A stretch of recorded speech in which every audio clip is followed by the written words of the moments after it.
Thank you. Well, that's a very nice introduction. I do appreciate it. And thank you to Haroon Khan, who invited me to speak to you this evening.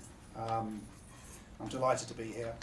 I thank you also for your time. You know, we're all busy, we've all got a lot to do, and I appreciate you coming here this evening. And I hope that my story is of interest to you, and I hope that you'll learn something, and I certainly look forward to answering questions and meeting you afterwards. I toyed with just standing up and speaking, which is, to be honest, probably a bit more comfortable, but in the end I elected to produce some slides to help me with my stories. I've got quite a lot of things I want to say to you, but I'm anxious that I stick to the time. So tonight I'd like to tell you mostly about myself establishing my own business, which was Trusted Reviews in 2003, and then another one, BitTech, in 2005. Let me get this to work. Let me just tell you a little bit about myself.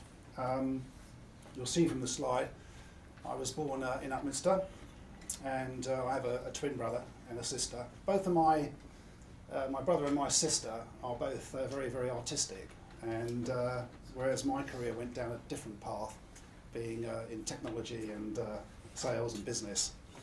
I was educated at Harrow County Grammar School, which at the time was arguably one of the best grammar schools in the country. And as much as I loved it there, I must confess that I really hankered for leaving school and getting out to work. I don't know why, I just felt that way.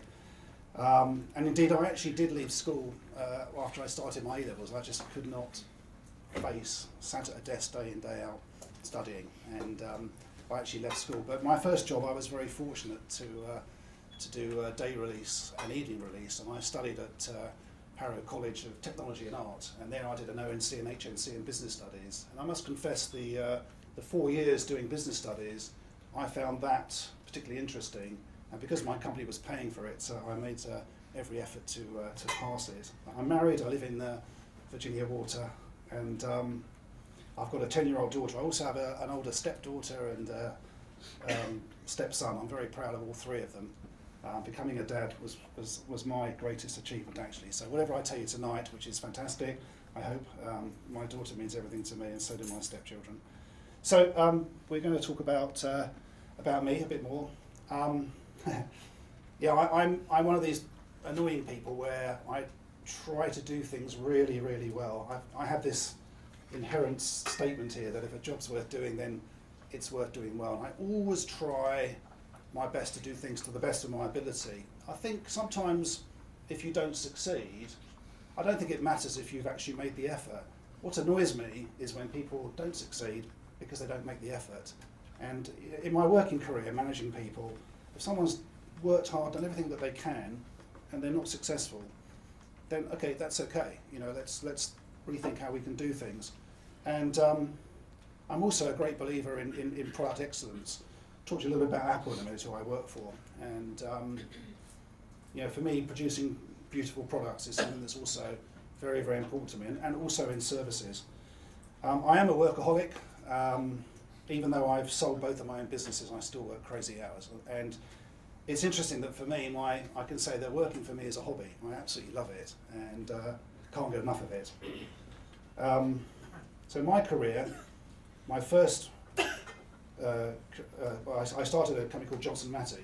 Johnson Matthey is a big corporate precious metal company, and I started as an analyst programmer, actually, working in those days on IBM and ICL mainframes. But I had the opportunity during that time, and I also did my business studies, which I mentioned to you, but I had the opportunity to play around with an Apple II computer. Most of you here are just way too young to know what that is. But that led me to Apple. I wasn't looking for a job, but I joined Apple in 1979. That was an amazing experience. Again, some of you will know the original Apple II, and that was an absolutely amazing product. And obviously today quite sad for me when Steve Jobs died, because, a little bit older than me, but nevertheless, a lot of the way I think and a lot of the way I do things, that experience at Apple was very, very exciting for me. But Apple wasn't always so successful. Apple II was a great success. Apple III was a failure. The last Apple IIIs ended up in a landfill, and Apple Lisa, the next product, was a failure. Even when Apple Mac came out, I can tell you Apple didn't really know what to do with it. And it was only when a company called Aldus with PageMaker came along, then suddenly the software and the hardware combined made a solution, the so-called desktop publishing. I left Apple. I wasn't looking to leave, but I joined this company called Taxan. They were supplying Apple with computer monitors with screens. And I spent 18 years there. Japanese company. I ran their operations throughout Europe. But I started their operations in Europe. So I started a business with money from Japan. And I built a business from zero to over £50 million of turnover and over £3.5 million net profit per annum. So it's a very successful time for me, and I absolutely loved it. I worked with Japanese, long story, very, very exciting. I travelled the world, and I had a really brilliant time. You know what? I was kind of in a situation where I could have been there forever. And you know, I've got this question, is life in employment a conveyor belt? The problem when you start work, and the problem when you start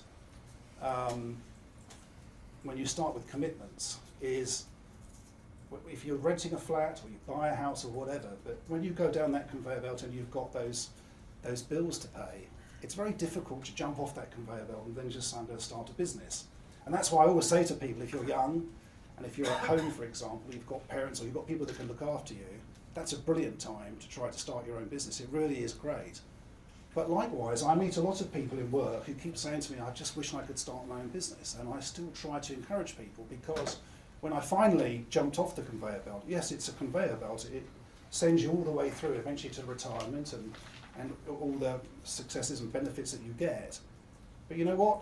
I was involved with businesses that were very successful, that grew, and were making lots and lots of money. And although I was paid very well, the people that owned it earned a hell of a lot more money than I did. Always wanted to start my own business, and I was on my way to Japan in 2002, and I just decided that if I don't consider leaving now, I'm going to be with this company forever. And I had this, on the flight to Japan, I had this sort of moment, and when I was in Japan, I went to the directors of the parent company and said that I wanted to leave, and not I wanted to leave, but I wanted to do my own thing, and I've been with the company 18 years, and they were amazing. They said, fine, do it. If you want to do it, no problem. We'll even invest in you if you want. And it kind of threw it back at me. And so I did. I started looking, and I'll tell you this story now about trusted reviews and BitTech. This is a little bit about what I'm doing now, but because of time, I'm going to just whiz on a little bit and tell you about this trusted reviews business. So I started looking around. I felt fine about that because I told my employers that I was going to make a change, and I met the editor-in-chief of Personal Computer World magazine. His name's Riyad Imran, and he had this idea for creating the concept of a computer magazine, but to do it online. So at that time, 2003, yes, we had the internet, but most people were digesting information via print, and it was interesting that the publishers weren't really doing much on the internet. So he said to me, there's a real big opportunity here. We know how to write the content, but rather than chopping down trees and printing in a magazine, why don't we just distribute it via the internet? And cut a long story short, I decided this is a good idea. And I gave up my job, and I invested £150,000 of my own money to start Trusted Reviews. But before I made the decision to do it, just a few little bits here that just plus and minus side. I have to say, although I'd worked in the computer industry selling hardware, and I had a lot of experience in the computer industry, I had no experience whatsoever in publishing. I had experience in advertising products, but I didn't actually have experience in publishing itself. Although I was a sales guy, as I said, I'd sold hardware. So as you can see here, no experience whatsoever in selling advertising. And I'll be honest, the internet, I didn't really know much about it either. Although I'd set up the Taxan business, I set it up with other people's money. So actually setting up a business myself with my own money, I've never done that either. So this was the negative side. Usually there are plus sides and negative sides when you're considering something. Now one of the benefits that I had being, at that time, give away my age now, but in 2003 I was 44 years of age, 43 coming up 44, and so I was very fortunate. I had a lot of experience working in the IT industry, and I had a lot of experience in sales and marketing. And the idea of the challenge and running my own business was something that was very, very compelling. So one of the things that I always, whenever I talk to anybody about any business, whether it's creating one or working within a business, but it's so important to do your research, so important to do it. And I want to show you just some of the research that I did. And this is just from a spreadsheet that I just cut and paste last night. I went out and got the circulation of the top 10 magazines. And you can see from this chart, in 1999, this is 4 years before I started Trust Reviews, the circulation of computer magazines was 1.5 million approximately. But by 2003, it had halved. That was quite a surprising revelation to me. I didn't realise that it had fallen by so much. And you can see 3 main magazines, PC Magazine, PC Direct, some big magazines in the UK, had already shut. So the question is, why? Rather than just, okay, magazines have fallen, why are computer magazines falling? Because the interesting about the technology market, it was growing. So, you know, why would there be a cut in circulation? There's 2 reasons. Yes, the internet. People were beginning to consume information on the internet.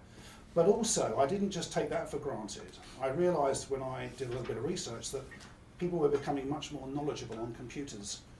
People were being educated at school on computers, and so because people were more knowledgeable, they were buying slightly less magazines. So whereas people bought 3 magazines, maybe they were buying 2. So it was a combination of factors, but nevertheless, it was clear the internet was one of the primary reasons why.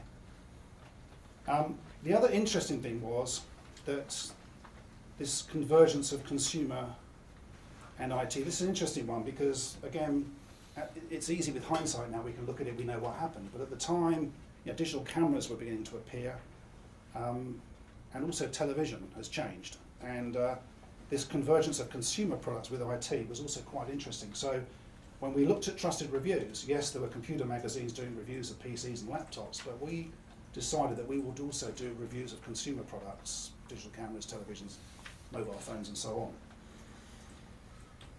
on. Thought about the audience a little bit, and again, interesting to know that the audience that we were targeting, of course, if we're after the technology market and the consumer market, we're addressing a market that is actually literate. Of course, you know, if you had a magazine that was, I don't know, Country Life or something, maybe those people reading Country Life at that point had never even seen a computer. We were fortunate that in 2003 our audience were actually buying computers connected to the internet, and so really to distribute information to them made absolute sense. The other thing was to look at, okay, so we want to come into the market. The other thing is to think a little bit about the competition that might be out there. At the time, Trust Reviews was not one of the first websites. You know, in the late 90s, the .com, .bomb time, there were a number of websites that were available. But the difference with us was that I had a team of professional journalists. I was an experienced person myself, plus we had investment as well, which was my money. But the combination of the meant that rather than being 1 or 2 guys working from a house part-time as a hobby, we were going to create a professional business. And this editor-in-chief, Riyad Imran, I mentioned his name earlier, he was arguably the best, one of the best, or the best editor in the computer press at the time. And this was very important to have that kind of quality, back to the quality of our product. And also, I went out and I started talking to people about people, again, revenue, it's great having a great product, but without money or nothing. So I went out talking to people, if I do this, would you spend money with me? And then finally, back to the print publishers again. And I'm on the board now of Dennis Publishing, which is a very successful print publisher. But interesting, you know, people like Dennis Publishing, VNU, Future Publishing, and so on. Why? I asked myself, why are you guys not reacting to the internet? Is it something that I'm missing here? And the problem was, and this is where people, you know, as companies get bigger, they lose their agility, and sometimes change is very difficult for them. And now I know that at the time, as a print publisher, your revenue came from subscriptions, for example, newsstand, but the internet, this free to read question, people reading information for free don't get that. How can we make money from it? And these were points that I had to look at as well, and there's a few on there you can have a look at. But the main point I want to get across to you is that I did a lot of research, detailed research, painstaking research to check, whether or not I was crazy in doing this. And in the end, I can say it was the research that I did that gave me the confidence to start Trust Reviews. So what is Trusted Reviews? At the end of the day, it wasn't a website. It was an online only, and I use the word publication. When I sold Trust Reviews, one of the guys from Time Warner said, "You always use the word publication. You never said the word website." And again, they were from print publishing, so they understood the word publication. Website meant something different, and we went out there with this image of a publication. And what we wanted to do was to take the core of a magazine, which is reviews, news, features, and with a firm emphasis on reviews. And that was the core of our product. That was the challenge. And again, because all of my journalists, the editor-in-chief and his small team that we started with, and as we grew, they were all professional journalists. They were all editors or senior writers from magazines, and that was something that was important as well. Yes, different medium of publishing, but at the same time producing the kind of trusted and excellent quality that people would want to expect. The other thing to talk about is, we formed a proper limited company. We had professional staff, we had proper offices, proper testing facilities. We did everything properly, so that rather than being a bunch of guys in their house, we were from the start small, but we did everything properly. The other thing that we wanted to do was back to content. Point 9 there is quite an important one. We decided to publish content 7 days a week. We thought about Google. We thought, how are people going to find us? Because I actually didn't have a budget for marketing. I didn't have money. My money went into content. Did a very, very small amount of marketing. But interestingly, from that point to the day I sold the business, I actually didn't do any marketing. I thought, if we write great content, if we use the medium that's available at the time to get people to point to our content, we make ourselves properly friendly with people like Google and so on, then people will come to us. And this worked incredibly well for us. But just a simple thing, when I thought about Google, I thought, if I publish content Monday to Friday, or I publish Monday to Sunday, 7 days a week versus 5, who would Google prefer? Surely they would prefer 7 days. And actually, to this day, I still probably don't know the answer to that, because nobody knows really how Google works. But I can tell you, publishing content 7 days a week gave me an edge as well. And also, so when anyone came to my site, every day there was always new information on there. There was always something for them to read. So in the end, the philosophy of the business, the original concept was, we'll write great content, we'll get traffic, and then we'll get revenue. And we're going to talk a little bit about revenue. I want to just talk quickly about a name. Actually, this has become more difficult in time, but in 2003 we were very lucky. There were still names available. But actually, I looked at expert reviews, this reviews, that reviews, and I spent days, I couldn't find a thing. Then one evening, I sat down again and gave it another go, and I keyed in Trusted Reviews, and it was available. Trusted Reviews was available. But I wanted to have a name that had some meaning about my business. And I mentioned here, computer shopper, kind of tells you what it does. What car, cheap flights. I had that kind of thinking. I wanted the name to have some meaning, to be something. And I chose this name, Trusted Reviews. Reviews because that was the main emphasis of what we did. Yeah, we did features and we did news and other things, but in the end, we knew that reviews was the most important part. Trusted because I had professional journalists who were writing trustworthy content. And that, in the end, became why we chose that brand name. Some other things that we thought about was, again, what makes a good website. We sat down, we wrote these things down, and I picked these up from back in 2003. These are the points that, and they sound obvious, don't they? But you know what? I work with businesses today that don't actually do this and suffer because of it. Trusted Reviews was a very simple website, and we made sure that we covered these angles. Again, back to Google. If your site doesn't load quickly or your site has broken links, you get penalised for it. And it's amazing how people still don't follow some of these rules today. So more information. I'm going to whiz on because of time. The other thing was an understanding of technical requirements. I've got to be honest, when I started Trust Reviews, I didn't know anything about, well, I did some programming many, many years ago, but I didn't understand anything about design or hosting, etc. So we had to make sure that we got up to speed with that. And I also thought, I looked at websites as well. I spent a lot of time looking at websites, and I tried to ask myself, what's a good website, what's a bad website? And at the time, these are current pages actually, they're not, but these were the websites that influenced me at the time. BBC, Apple, eBay, I thought they were all good websites, and I had examples of bad ones. Today I think Twitter's a great website, very easy, functional, fast, does it, I like it. So I've made the decision to start the business. I just want to tell you about the first sort of 12 weeks, because there was me, then I had a team of journalists, and we've now got to create this business doing all of the things that I just said. I'll tell you about the first 12 weeks because I worked 7 days a week, and I probably worked on average 15 hours a day during that period. It's July 2003. My daughter was only about 18 months old, so I never saw her during this period. So it's tough, but these are some of the things that we had to do. There was 4 of us. There were 3 full-time journalists, and there was myself. So the journalists, they focused on, we set ourselves a target that by the 30th of September, we are going to put our website live. So from the start with nothing, 3 months later, we're going to put this website live. And we set and we documented what we needed to do. We set out the responsibilities of each of the 4 of us, and we measured them on that timeline. And we made it, if we had to work 24 hours a day, whatever, we're going to actually hit this deadline. Myself, I had to do all the things that you see here. And it's interesting how, how many things when you go through just setting up a company and registering it, and all, doing VAT registration and all these different things, banking, finding a bank and getting free banking and so on. So many things that we had to do. But the interesting thing was, we were missing one of the core elements, which was how are we going to program and design this site. So when I started Trust Reviews, I actually went out to one company on a fixed price, and it was, you deliver the product, I'll pay you.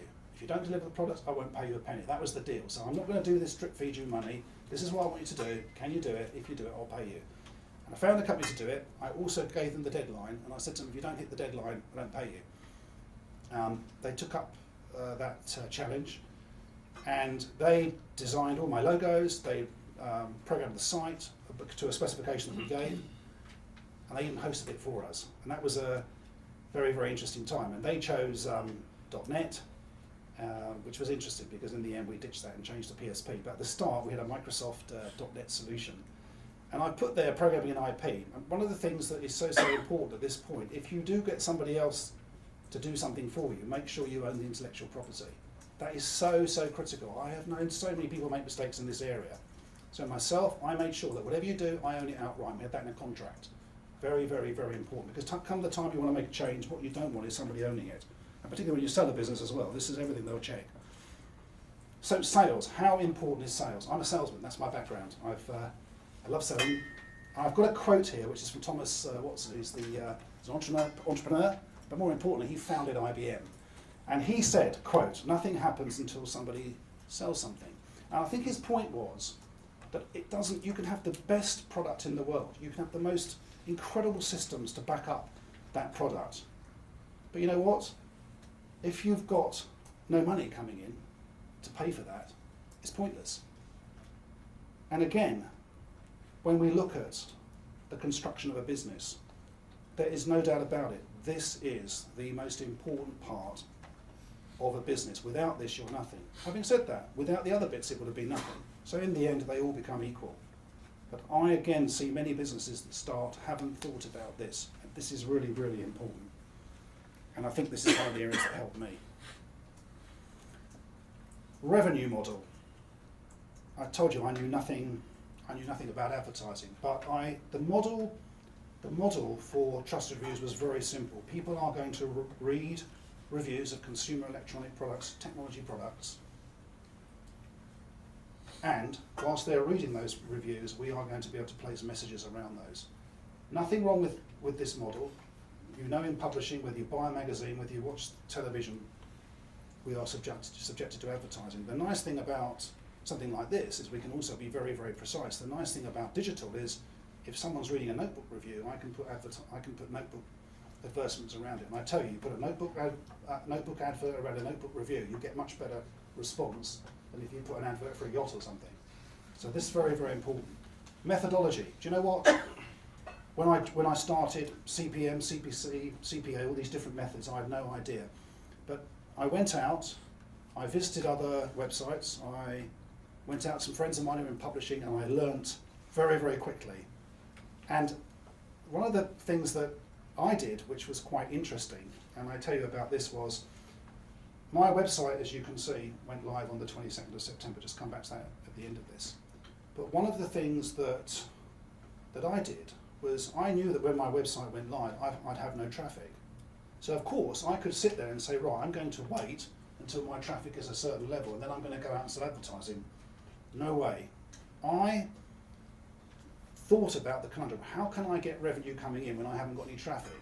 Because CPM, CPC, CPA, we haven't got time to explain those, but those methodologies are based on the number of page impressions and obviously attributes of clicking and actual action. But what I wanted to do is I wanted money coming in, even though my site was very small. So what I did was I constructed a price list, I worked out I constructed a rate card, and I worked out what my rate card were, what all of my discounts were going to be. And that's where I wanted to get to. But I realised in the early stage, in the first few weeks, there's no way I can sell on that basis. So what I did was I created a thing called a founder rate. I went out to people and I said, this is what I'm doing, this is the team that I've hired, this is what we're going to do, this is the content we're going to produce, this is where we're going to be, etc., etc., etc. And I'm going to give you an opportunity to come on board now for a fixed rate, a fixed monthly rate. And if you come on board at that rate, I am going to hold that rate for you. There were some rules on it, but basically I said, you will be able to continue with that rate. There will be a small number of people, but they will get this special rate. So I had some people, sorry Hugh, don't want to take the risk. I had others, yeah, I'd love to take the risk. And when I launched the website, I actually had advertising on the site from day one, money coming in from day one. And in the first 3 months, from October 1 to December 31, we actually broke even. And that's because people went for this founder rate. And it was interesting, when I sold the business, several of those people, about 80%, were still advertising with me. And I found them, you know, that they were kind of proud that they supported something that had been successful. So that's an interesting story. It's something that, again, if you're starting a business, a lot of people think, you know, I can't get revenue. Yes, you can. So we went live on the 22nd of September 2003. Let's fast forward from there to October 2007. Over the next 4 years, we built a business that we started off doing 1 review a day, 7 days a week. By the time we got to October 2007, we were producing 4 reviews a day, 7 days a week, across approximately 21 sections at the time. So 4 reviews a day, 120 reviews. Great as a salesman, we were producing more reviews than any of the magazines that were out there at the time. Also, our traffic had gone from 0 to over 10 million page impressions. The vast majority, we had 80% of that traffic coming from the UK as well, which was important.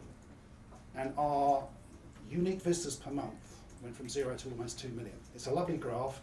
I'd love to show it to you, but it's just one of those graphs that goes up like that. I'm not allowed to tell you what the revenue was, but what I want to say to you is we were very, very successful as revenue. When I sold my business, we'll talk a little bit about that in a moment, but one of the things that the company that bought my business said to me was that on the day my business was paid for by a company called Time Warner. They're the largest media group in the world, and the lady at Time Warner, who was responsible for acquisition, said the day she went through she had 2 trays on her desk. She had businesses that weren't making any money, and she had businesses that were. Mine was the only business that was making money that was in her tray, and she said that your one stood out because of that, because you're a profitable and successful business. So very, very important. But I can say to you, on the year I sold Trusted Reviews, I had 76 advertisers on my site. I had IBM, Intel, Apple, Microsoft, Dell, BT, O2, Orange, T-Mobile, Vodafone, Sony, Hewlett-Packard, LG, Samsung, NEC, the list goes on. 76 mainstream advertisers. So why Trusted Reviews was successful was Content, we produced more content than anybody else. We had more traffic than all the computer magazines put together. But importantly, it was a business that was very, very profitable. And it's funny how over the last 15, 20 years, there have been many tech businesses that haven't actually made any money. There's been massive valuations on them and fantastic, and it's great for all the people that have done that. But I tell you something, to me, the definition of a successful business is not just one that becomes a market leader. To me, it's also one that can generate profit. But of course, I accept, I have to accept there are businesses like Twitter that no doubt, if that was sold tomorrow, would be a hell of a lot of money. But mine was a business that actually made money. I'm looking at time, so I'm going to jump. This is going to go beyond BitTech. What I wanted to say to you was, 2005, just another opportunity came along. So I had Trust Reviews, it was growing. We just talked about 2003, 2007. In 2005, I met some guys who were at university. The lead guy was at Oxford doing a degree in law, a guy by the name of Will Harris. And whilst they were at uni, his interest was, he was a geek, absolutely into hardcore PC computer gaming. And at the time, they couldn't find a community or on the internet something to represent what they did. And because they had some spare time at university, they decided to create a business at university. So this business, BitTech, which started in 2001, had been built from school/university days, and it had amassed over 400,000 unique visitors. And I met the guy as he was finishing university. And I asked him, brilliant, when I found out they got 400,000 uniques, I couldn't believe it. But great they had traffic, but they actually had no revenue coming in. So I actually said to him, I know a little bit about websites with Trust Reviews, I also know a little bit about advertising. Why don't we get together? Why don't you guys leave university, rather than you becoming a lawyer and you doing this? Why don't you come to Ascot, where Trust Reviews was based, and let's form a separate company, Bit Publishing, and let's see if we can do something with BitTech in terms of creating revenue and turning it into a profitable business. So this was 2005, so I want you to see the picture of Trusted Reviews and also BitTech. And a nice thing about having the two businesses is, I want to talk about this equation, 1 + 1 is 3. Sometimes 1 + 1 can be less than 1. Hear me out. Sometimes 1 + 1 can be 2. But 1 + 1 is 3. When you can take two components, put them together, and get a sum that's bigger, then this is a piece of maths that I absolutely love. And I always look for this when I'm looking for things. And the reason why Trust Reviews and BitTech was a 1 + 1 is 3. I was out selling advertising. I'd go and see advertising agencies, and sometimes they would say to me, right, Hugh, I have a budget of, I don't know, £20,000 this month. What can you give me for £20,000? I'll give you this, this, this, this, this. And sometimes they'd say, I'm not so sure I want to spend the whole budget with you. Maybe I'll spend 10,000 with you and I'll spend 10,000 with another publication, because my client doesn't like me necessarily just to put everything with one.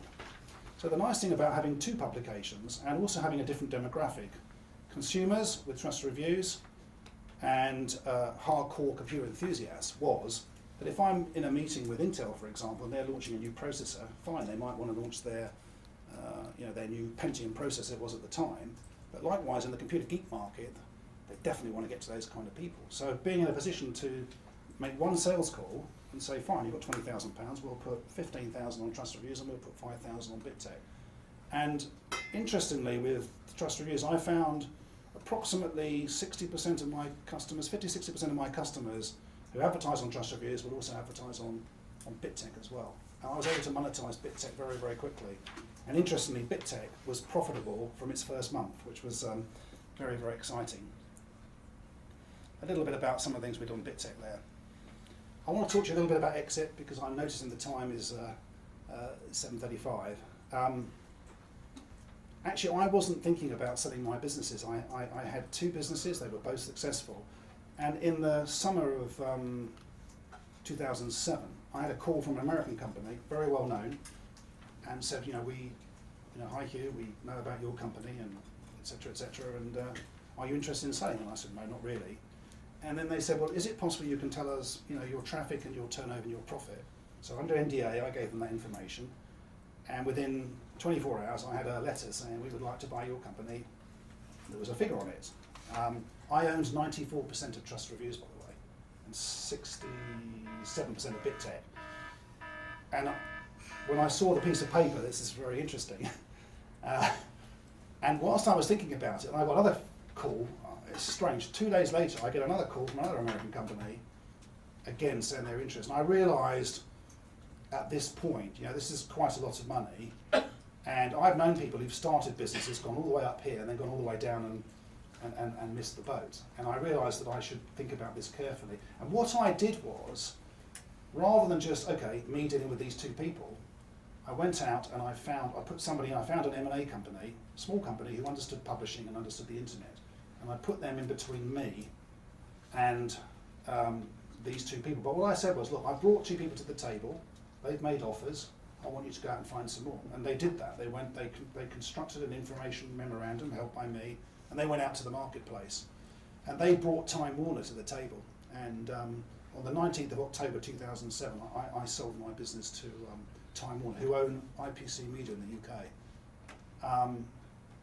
So for me, to start a journey to sell my publication to the largest media group in the world, I still can't find words to say, how I felt to do that. And I say but I have to remind everybody in this room, business is a group of people. It's my co-founder, Riyad Imran, whose idea it was in the first place.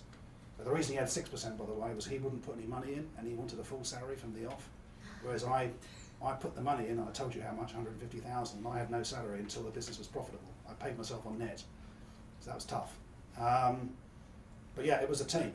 And when I sold Trust Reviews, interestingly, Time Warner did not want BitTech. We don't understand this geek market, which, the other offers I had were for both.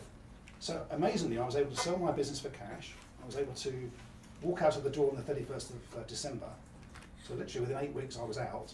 I took BitTech, carried on with BitTech, and then to the day, I think they're both Fridays, 19th and 21st of October. Well, 1 year later, the Friday, 1 year later, I sold my business to Dennis Publishing, BitTech. So I worked on BitTech, grew that further. That was market leader as well in its sector, and I sold that.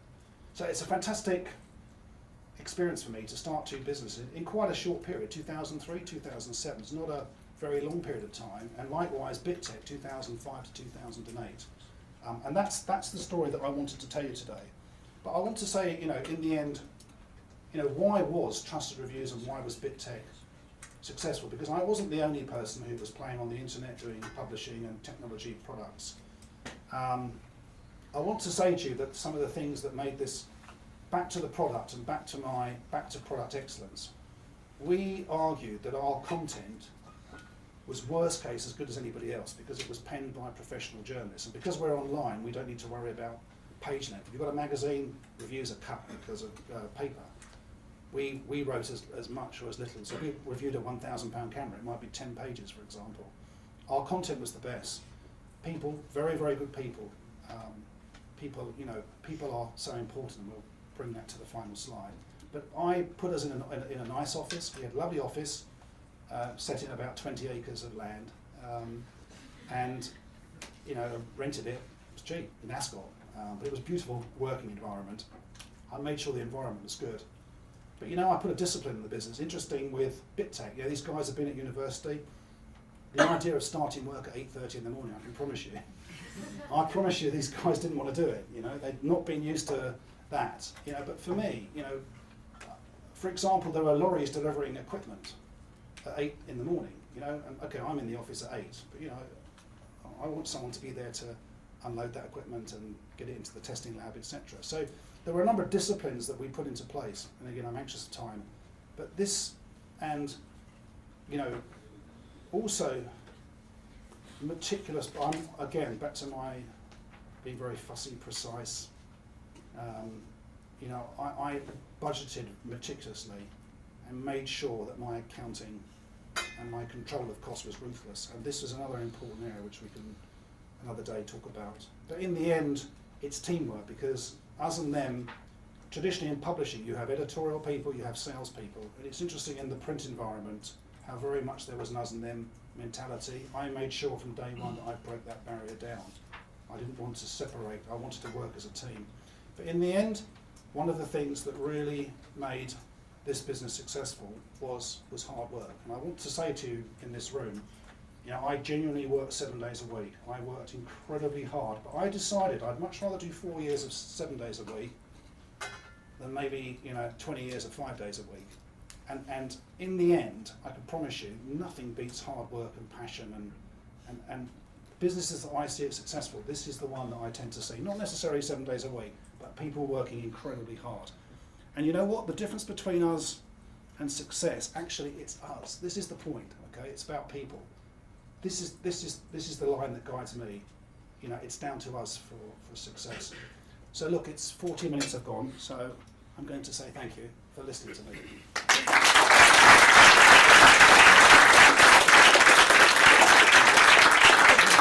That was fantastic. I know we're going to have a bunch of questions. I'm turning on the microphone. We are recording this, and so we're going to pass this microphone around for if you do have a question so that we pick it up on the camera.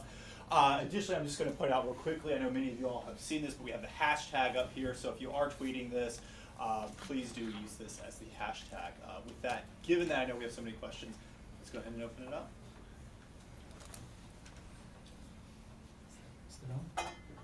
Thanks for the talk. Really enjoyed it. Thank you. And congratulations on the exit of the business. And, I'm going to fast forward there. I'm sure there's many people who've got lots of questions, but just straight to the exit. 2007, a lot of Web 2.0, a lot of user-generated content. If I remember, trusted reviews was more people just commenting on the proprietary sort of Yes. content that you had. Do you think you missed out on that? Do you think you could have done a bit more on Web 2.0, perhaps open up reviews to users and then? It's a good question, and we used to argue this. So, if you're reviewing televisions, for example, there is a question mark about how good a user, how good UGC can be. If you guys buy a television and write a review about it, I wonder how much you know about TVs, because you tend to buy a TV every 4 or 5 years. And the next one you buy is obviously a hell of a lot better than the previous one. So if you're reviewing it, the guy who did our TVs, we had one guy doing TVs, and we did 2 TVs a week. This guy had been reviewing televisions for more than 20 years. He had seen thousands and thousands of TVs. He worked at home. He had all of the setup from analog TV, digital to Sky, and so on and so on. So I would argue that somebody writing a review like that has probably got more qualifications than me. I mean, I know a little bit about screens because I sold screens for 18 years at Taxen. But I would say, so I think it depends on the content. That's the answer, because I think, you know, but where I'm interested is, when we did reviews, what we couldn't do is review the company. So, you know, we couldn't say Dell customer support is rubbish, because we'd be sued. And also, we're not qualified, we're looking at the product. So actually, where UGC comes in, I think, with that professional review, is to add to it, where I think what we could have done more of is, what is your experiences with this company? What is your experience on the reliability of the product? Because again, we can test things, and you can test things in the lab. But, you know, we don't know how long this screen's going to last. We don't know how reliable products are, what the customer service is. So I think, you know, I think there's a place. I mean, it's a bit like if we think of, let's say, travel. In that market, absolutely with TripAdvisor, I value. You know, who do I value most? A guy going around the world being paid for to review the hotels, or do I like to see 100 reviews of people who've actually been there and then make an informed decision? So I think it depends. So I think on trust reviews, we could have done a little bit more, but in hindsight, I still think we did the right thing. Does that answer your question? Please. Thanks, Hugh. I have a question about compensation for young people joining startups.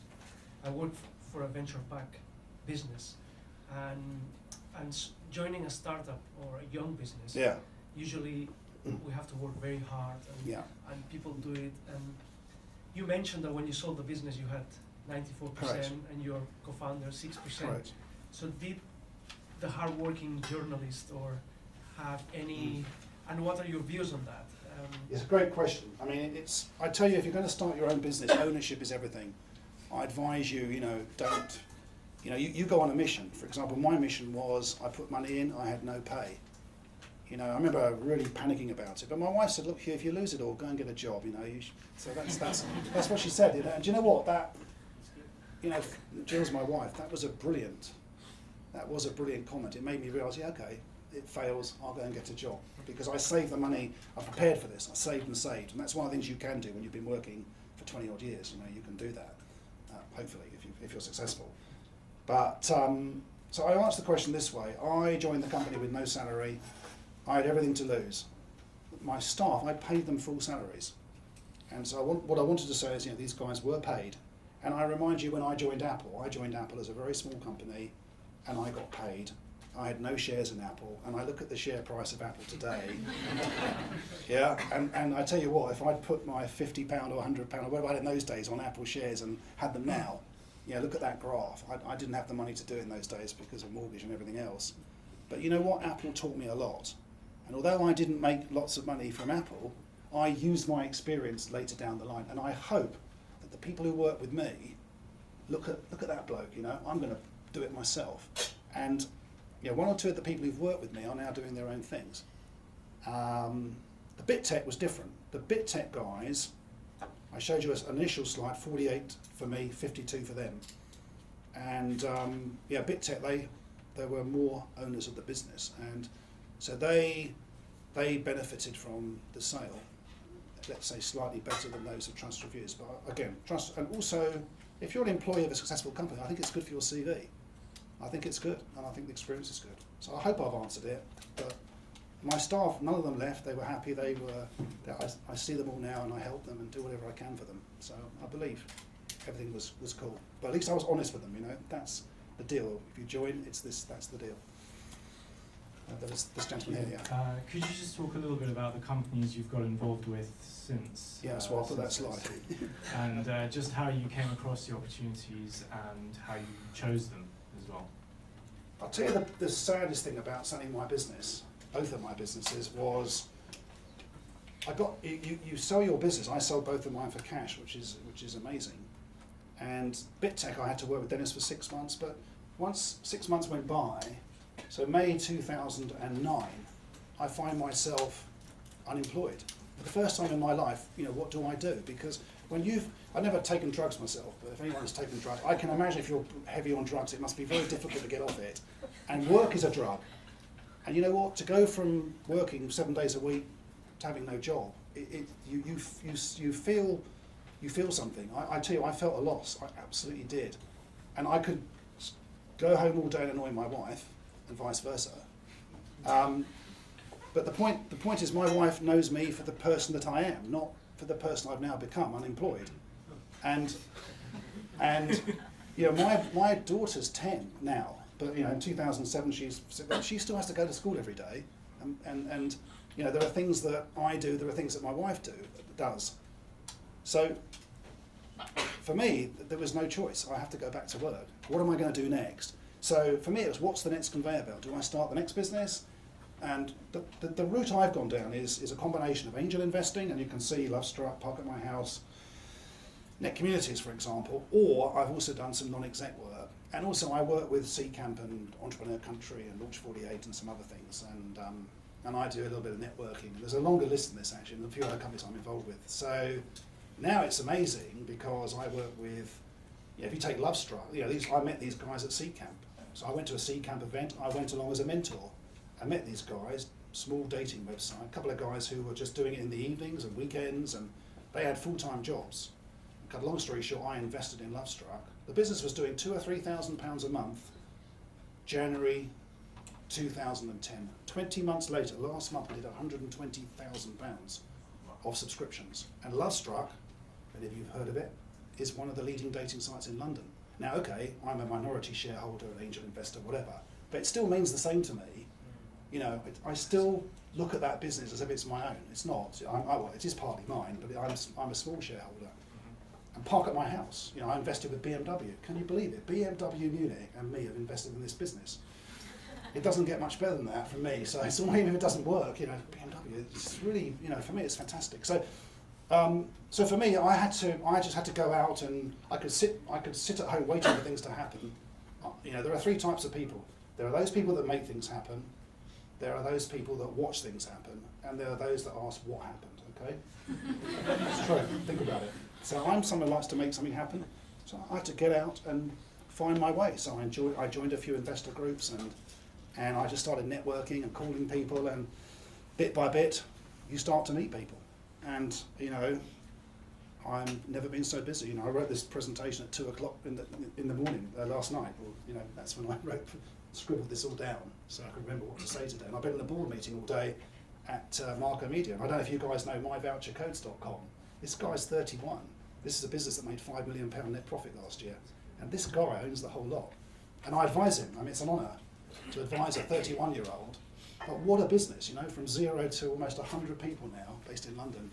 And, you know, Mark Pearson is the guy behind this, and he's investing in more businesses. And, yeah, so what an honour to work with people like that. So there's life after. And there's no doubt another conveyor belt after this, you know, come back in 10 years' time and I'll hear your stories and we'll see what else is on this chart. Any other questions? Yes? Critical mass is often important in Yes. some businesses more than others. For example, you mentioned Lovestruck. Obviously, it's not only for scalable revenues, but also to provide a great service. Yeah, Yeah, okay. I can hear you, yeah.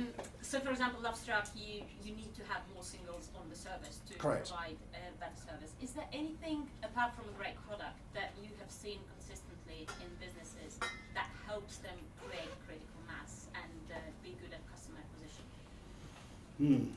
Well, Lovestruck is about marketing. So I said to you with Trust Fees, I didn't do any. I did some, but very little just at the start. And in fact, I put a few ads in the newspapers. And then I went along to my customers and said, look, I'm advertising in the Times, the Telegraph. Yeah, anyway, that was to impress those original advertisers. They were very happy, by the way, so no problem. But Lovestruck, business is usually it's like a stool. If you pull one of the critical elements away from it, it fails. Dating is about technology and marketing. That's it. You know, you'll know from watching TV, whether it's Match.com or eHarmony, in the end, dating is about marketing. So yes, I'm going to say to you that a classic example, and it applies to Lovestruck, it is all about good quality marketing. I think Lovestruck, one of the reasons it's successful, in addition to a great product, we were the first mainstream site to have mobile location-based dating over a year ago now with iPhone and Android solutions. But this business has been successful by solving the conundrum of marketing, return on investment, and this is a profitable business. It's a long, long, long way to go. You know, if it's a mountain, we're probably just past base camp. But you heard the numbers I just gave you. That is a brilliant start. But yeah, we're just past base camp. That doesn't mean we're going to succeed. Long, long way to go. Does that answer your question or not? Kind of, yes. What Is there else? anything, well, basically, if there is anything that, apart from a great product, that helps, and Yeah. marketing is, I guess, the obvious answer, but is there, for example, how do any of these or Lovestruck go about changing the product to what the customers really want? Is there a lot of customer testing and customer development? Absolutely. I mean, you know, one of the slides in this presentation, which I whizzed past, was with Bitset. I did actually quite a lot. We were fortunate 400,000 unique visitors. So the first thing I did was a really big reader survey, and it was a win. I can't remember what the prize was, but it was £2,000 only via laptop, as I remember at the time. But you put win £1 million, and people will answer. And I think I'm a great believer in the products I have is to constantly, you know, engage with our customers. So of course we can do reader surveys, we can do one-on-ones and so on, and absolutely. So Lovestruck, if we look at Lovestruck, absolutely, we do our research carefully, we hold events, we talk to people, we find out what they like, what they don't like, and we react to that. So, you know, being close to your customers is so important. And also understanding the industry and the competitive landscape. You know, if I take Lovestruck, I know the MD of Match, I know the MD of eHarmony, of Friends Reunited and so on. I've made it my business just to get to know some of the people in the industry, find out what they're doing, and try to work although the market's competitive, to try to be, I don't look at competitors as, oh God, I don't want to talk to you, you know. I think that it's nice to to get to know your competitors. Sometimes you can help each other as well. And I found by having that kind of approach has been better than having this approach where you annoy people. And you never know, like Lovestruck, maybe Match want to buy Lovestruck one day, so there's another reason to be nice to the people in the marketplace. Yeah. Thank you very much for your talk. Thank you. So you mentioned before that your revenue model included the fact that it need to be a profitable business from day one. I guess that's because you didn't have salary, so you need to get your money That back. focuses the mind, yeah. But for example, very successful businesses like Amazon or Facebook, they didn't get profitable from day one and still Yeah. were. And on the other hand, there's lots of young people who maybe are studying, so they don't need it. So do you think that that's also a useful revenue model to just try and build critical mass and then try and figure out the revenue model later, or that's usually bound to fail? No, I don't think so. I mean, there are many examples of build mass, Twitter, the classic one, isn't it? And there are other ones before that. Of course, there are some businesses where there's no way you can cut an invoice from day one. There's no way you can charge revenue. Maybe you don't even know what the revenue model's going to be. So there are so many documented examples of that. I can just say that from my point of view, as a person putting my own money in, I made it clear that I am going to, it's a bit like advertising. I'm not going to wait months before I do it. I asked the question, can I actually charge people? Dating, for example, no way you can charge people day one on dating because there's nobody on the site. So the dating model, yeah. So to answer that one, dating, Lovestruck started building its base free. Lovestruck was free, and then it went to the freemium model, where, as you know, with freemium you can still use, but if you want to do certain things, you've got to pay a little bit. So when I invested in Lovestruck, it was at the point of just introducing freemium. So at that point, Lovestruck, in its first year, lost six-figure sum of money. Lovestruck this year has made a six-figure sum. But you know what? To take it to the next stage, we're London, we've got Hong Kong and Singapore. The next stage, we have to put more money in, we have to take a risk. So back to critical mass, you're right. I mean, this is a perfect example with the dating, where you have to invest first. And also in marketing, marketing is a really difficult subject when you're looking for a return on that investment. So test. And we've tried many different methods of advertising on Lovestruck to try and find the ones that work. Just to What build type- on that, To make sure we have enough time for everyone, we have time for one more question, so we can open it up. There's a gentleman at the back there. Let's take the two. Come on, I'm going to override you. So we'll take this one. The other gentleman right at the back. There's the last one, yeah. Both of you, yeah, please. Yeah, we Oh, you got one, is it? It's just the one. Sorry. I guess it's, you talked about research at the start, about the fact that you did a lot of research. Yeah. How do you know when you've done enough? I mean, it's almost an open-ended piece. You can try and pitch yourself into the fact that you can do a bit more, or you already know the answer, especially if you've got a kind of preconceived conception that this is a great idea. So how do you get to that point where you're satisfied that you've done enough and it's the right amount? And kind of related to that, you talked about the fact that you weren't the first site that was doing this. How were you going to create a defensible model that stopped me coming along and investing some money and doing the same thing? Yeah, I mean, I've got to say, in my own case, I stopped the research when I made the decision I'm going to do it. So at the time, I kept doing research. I've got to say to you, I spent probably about a month, doing research. Not, 7-8 hours a day on it, but gradually building up. But for me, it was about satisfying. Can I take this risk? I mean, I tell you, to give up. When you're managing director of a company, I was managing director of a Japanese company. I had a salary, I had a bonus, I had a company car, free petrol, I had a golf club membership and Bupa and life insurance. When you kiss goodbye to all of that, when you've spent your whole life as an employee, and the first time you fill your car with petrol, you're paying for it. It was the first time in my life I'd paid for petrol. I had a company car since I started work. So let me just say, for me, and I'm married, I've got a young daughter, I've got stepson and daughter to look after, and a wife, and for me there was kind of pressure. So I think I probably overdid it a little bit. But to me, it was when I satisfied myself, if I don't do this, I'm going to regret it. and that's when I have to do it. Now, whether it's going to work or not, there's no way you can start something and be certain. There's no way. But you know, you get to the point where you feel, oh, really, you know, I've just got to do this. You know, it's a bit like my wife. I just realised if I didn't marry her, I just remember to my wife and I asked her to marry me. I can't face spending the rest of my life without you. It's really sad. It's not sad soft. I mean, sorry, but that's I'm not sad. I love my wife pieces, but you know what? It was at the point where I want to marry you. I mean, I don't know. We've been going out for so long, whatever. I can't face not being with you. I still feel that way, you know. So, but the business one, it's the same, different parallel, but it is the same thing. I've just got to say to you, you need to do your research. Today I look at a number of businesses. I mean, you can see it on Dragon's Den or wherever. You know, I see businesses but haven't done their research. You know, they'll come to me with a business proposition, and it's, well, do you know there's a company already doing that, or is there? You know, they haven't actually checked. They haven't actually checked who the competition is. Haven't checked has it been done before.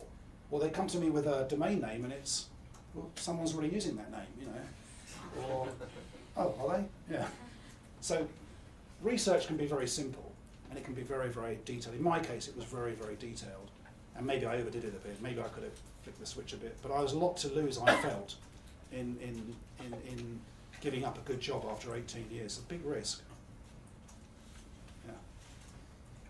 When you finish your research, have you ticked all the boxes in terms of, have you got any areas where you want to spend a little bit more time because you don't have, or you just, you know, started doing things, even, you know, and the unfilled area, you just made some assumptions about this? Yeah, I mean, you go back to the selling, you know, I had no experience in publishing. I had no idea how to sell advert. I sold every advert on Trust Reviews from start to finish myself. I had some people in the end to support me, but the frontline selling, I did that for the business, and nothing better when you're the owner of the business. You know, I remember I went to see Kyocera once, a famous Japanese printer company. I went to see the marketing director, and I went to see her, and she said, Hugh, you've only got 6 printer reviews on your website. Why am I going to advertise with you? And I thought, yeah, she's got a point. So, but you know what? This is what I did. And the lady's name is Tracy Rawling Church, still marketing director of Kyocera, great friend of mine now. So I said to her, I'll tell you what, I'm going to write 1 review a week for the next year. If I do that, will you advertise with me? She said yes. Now, I used a freelance journalist. Didn't know this at the time. I went back to the editor and, you know, I need to do 1 a week. We're not doing that. And that's okay. We'll get somebody freelance and we'll pay him. So we hired a guy called Simon Williams. I paid him £160 a review, and he did 1 every week. Okay, so 160, maximum 5 in a month will be £800 or 640. 640. I charged $2,950 for 1 advert on that site. So this is a great situation where, you know, I as an owner can just make that kind of decision. There's no way. That's sometimes one of the things when I was a junior salesperson, I had to go back and ask my boss, and he'd say, no way, you can't do that. It's one of the nice things about actually being in the cockpit, sat with the controls. And that's a good example of how, you know, how I built, you know, give them a fixed position. I had 5 adverts on a page, so there's 1 that's fixed. The rest will be CPM style advertising, which was our main methodology in the end, but this was a fixed tenancy position.